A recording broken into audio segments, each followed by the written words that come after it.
Good morning, traders. Welcome to today's market review. This is Fred Razak at CMTrading. Today is October 6, 2022, and today is Thursday morning. So looking at the highlights of the day, the markets rally to a tipping point, but first, no major economic events scheduled for today.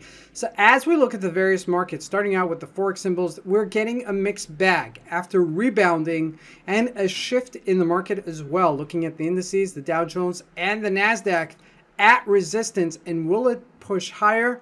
Likely not, and we're going to take a look at that as well. Commodities, gold and oil at that tipping point as well. And looking at the stocks, Google has been very, very weak, while stocks at the end of a rebound almost across the board. Now looking at cryptocurrencies, Bitcoin above 20K, but still trading in a very tight range. So let's take a look at the markets and see what we can expect from today's trading.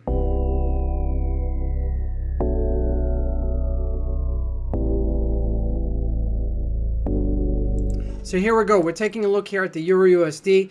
We've had that rebound, then we've had the correction, and then we're having a minor correction right there. So all intents and purposes, this is a bear flag actually. Okay, so I do expect it to push further down at this area as we've hit that 50 mark.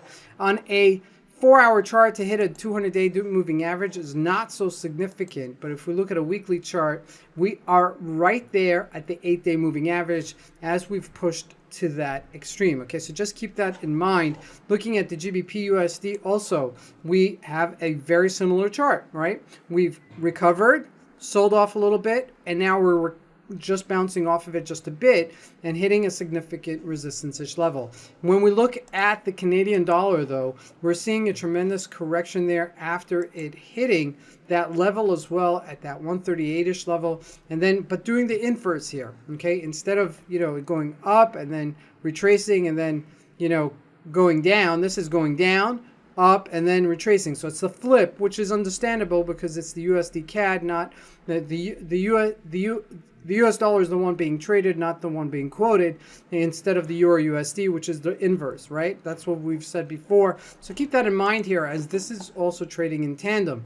However, when we look at the commodities, look at this. Gold at 1724, hitting a certain tipping point here, as this is getting to that top of that range-ish area, right below 1735. If we look at crude oil, a nice little run up on a daily. If we look at a 1-hour chart, that's almost a perfect chart. Okay, it's a ABC just like that, but it's getting to that top of the range. So this is really an area where I'd be thinking, hey, maybe this is going to retrace a bit. Now looking at the US markets, at the Dow Jones, we're trading right now 30,293.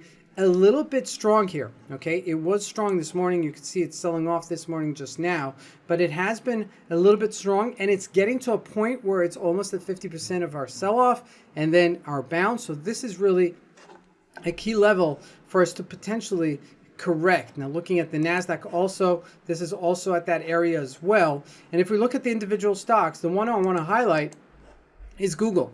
Google has been relatively weak here, as it's made some correctional moves, and it's the first one to go down.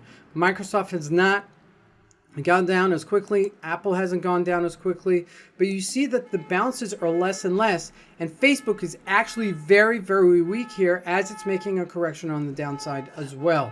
Lastly, looking at Bitcoin. Bitcoin is at that point above 20K, but also at that resistance-ish level, a 20,300-ish level, and then it's retracing at this area, which is to be expected. This is Fred Razak. I want to wish you guys a great trading day.